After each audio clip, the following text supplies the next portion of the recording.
Budget सत्र के प्रारंभ में मैं समृद्धि की देवी मां लक्ष्मी को प्रणाम करता हूं और ऐसे अवसर पर सदियों से हमारे यहां मां लक्ष्मी का पुण्य स्मरण किया जाता है।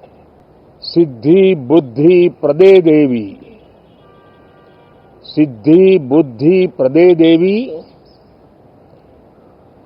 भुक्ति मुक्ति प्रदायिनी, भुक्ति मुक्ति प्रदायिनी, मंत्र मूर्ते सदा देवी, मंत्र मूर्ते सदा देवी, महालक्ष्मी नमोस्तुते, महालक्ष्मी नमोस्तुते।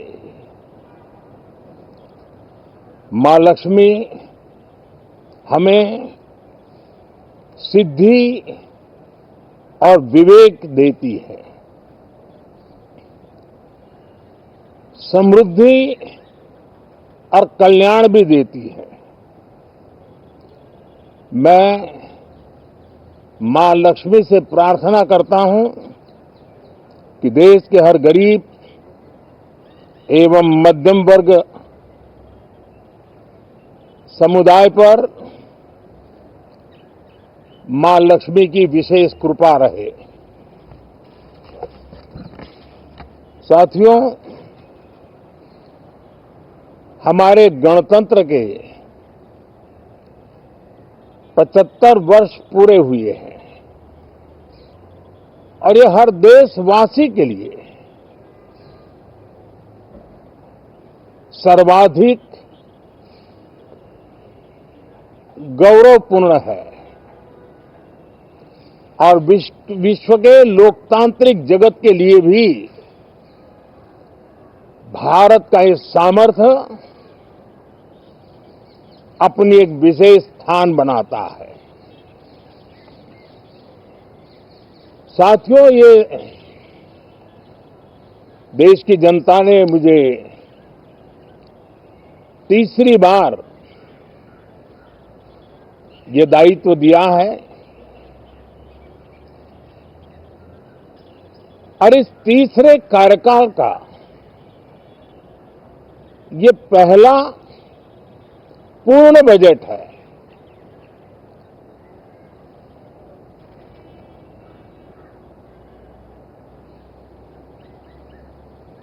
और मैं विश्वास से कह सकता हूं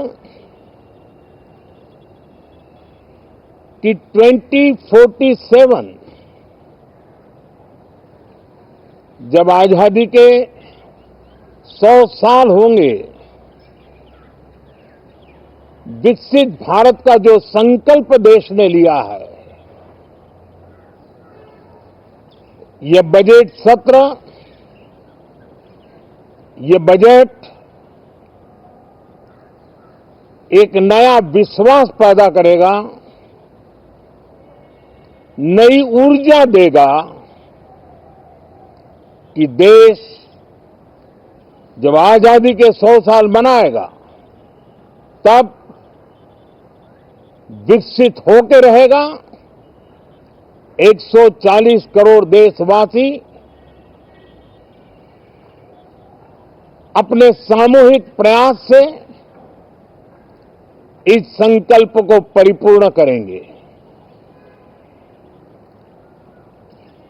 तीसरे टर्म में हम मिशन मोड में देश को सर्वांगीण विकास की दिशा में, चाहे वो भौगोलिक रूप से हो, सामाजिक रूप से हो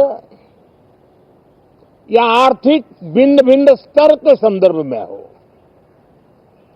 हम सर्वांगीण विकास के संकल्प को लेकर के मिशन मोड में आगे बढ़ते जा रहे हैं। इनोवेशन, इंक्लूजन और इन्वेस्टमेंट, ये लगातार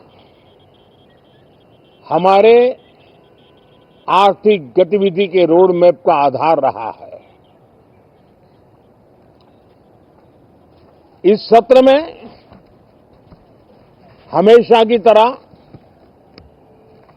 कई ऐतिहासिक बिल पर सदन को चर्चा होगी और व्यापक मंथन के साथ वो राष्ट्र की ताकत बढ़ाने का काम करने वाला कानून बनेंगे। विशेषकर नारी शक्ति के गौरव को पुनः प्रस्थापित करना, पंथ संप्रदाय के भेद से मुक्त होकर के हर नारी को सम्मानपूर्ण जीवन मिले, उसको भी समान अधिकार मिले, उस दिशा में इस सत्र में कई महत्वपूर्ण निर्णय लिए जाएंगे। Reform, perform and transform. जब विकास की तेज गति को प्राप्त करना होता है तो सबसे ज्यादा बल रिफॉर्म पर रहता है। राज्य और केंद्र सरकार ने मिलकर के परफॉर्म करना होता है और जन भागीदारी से हम ट्रांसफॉर्मेशन देख सकते हैं। हमारा युवा देश है, युवा शक्ति है और आज जो 20-25 साल की आयु के नौजवान है, जब वो 45-50 साल के होंगे तब वो विकसित भारत का सबसे बड़े बेनिफिशियरी होने वाले हैं। उम्र के उस पड़ाव पे होंगे, नीति निर्धारण की व्यवस्थाओं में उस जगह पे बैठे होंगे कि वे गर्व के साथ आजादी के बाद जो शताब्दी शुरू होगी, एक विकसित भारत के साथ आगे बढ़ेंगे। और इसलिए ये विकसित भारत के संकल्प की पूर्ति का प्रयास, ये अथाग मेहनत आज जो हमारे टीनेजर्स हैं, हमारी युवा पीढ़ी है, उनके लिए ये एक बहुत बड़ा तोहफा बनने वाली है। जो लोग 1930 में, 42 में आजादी के जंग में जुट गए थे, पूरी देश की युवा पीढ़ी खप गई थी आजादी के जंग में, और उसके फल 25 साल के बाद जो पीढ़ी आई उसको नसीब हुए। उस जंग में जो नौजवान थे उनको नसीब हुए। आजादी के पूर्व के वो 25 साल आजादी के जश्न मनाने का अवसर बना। वैसे ही ये 25 वर्ष समृद्ध भारत, विकसित भारत, ये संकल्प से सिद्धि और सिद्धि से शिखर तक पहुंचने का देशवासियों का इरादा। और इसलिए बजट सत्र में सभी सांसद विकसित भारत को मजबूती देने के लिए अपना योगदान देंगे। विशेष करके जो युवा सांसद है उनके लिए तो सुनहरा अवसर है, क्योंकि वो आज सदन में जितनी जागरूकता, जितनी भागीदारी बढ़ाएंगे और विकसित भारत के जो फल है वो तो उनकी नजर के सामने देखने को मिलने वाले हैं। और इसलिए युवा सांसदों के लिए एक अनमोल अवसर है। साथियों, मैं आशा करता हूं कि हम देश की आशा आकांक्षाओं के इस बजट सत्र में खरे उतरेंगे।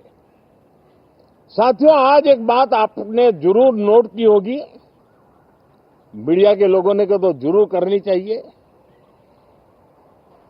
शायद 2014 से लेकर अब तक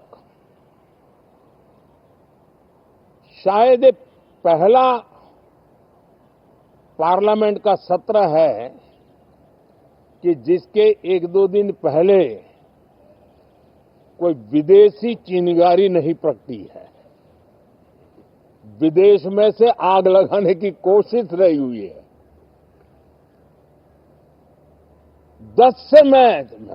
10 साल से यानी 14 से देख रहा हूं, हर सत्र के पहले शरारत करने के लिए लोग तैयार बैठते थे और यहां उसको हवा देने वालों की कोई कमी नहीं है। ये पहला सत्र मैं पिछले 10 साल के बाद देख रहा हूं कि जिसमें किसी भी विदेशी कोने से कोई चिंगारी नहीं हुई।